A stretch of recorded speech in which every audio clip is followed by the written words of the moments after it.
Cola आणि कुंड राहत होता. तो शेतमालाच्या पलीकडे राहत होते. त्या शेतात खूप ऊस होते आणि कोला खूप लबाड होता. कोला एकदा उंदराला म्हणाला की आपण त्या शेतावर झाड बांधूया. त्या त्या शेतावर खूप सारी ऊसे आहेत आणि त्या ऊसांना आपण खाऊया. उंट आधी नाही म्हणाला. मग त्याने शेतावर झाड घालायला कबूल केले. नंतर ते दोघे उंट आणि कोला नदीचे जाऊ लागले. उंटाच्या पाठीवर कोला बसला आणि त्यांनी नदी पार केली. नंतर दोघांनी खूप पोटभर जेवण केलं आणि नंतर कोला मोठ्याने ओरडू लागला.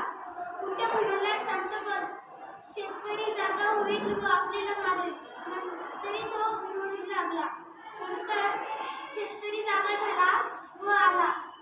तेव्हा कोळा निसटून पळून गेला आणि नंतर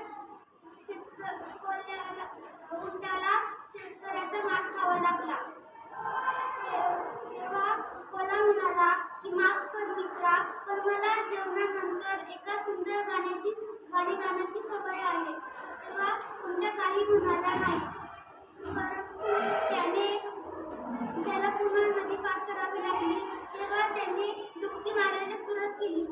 कोला म्हणाला, अरे हे काय करत आहे मूर्खा, तू मला बुडवायचा प्रयत्न करत आहेस का?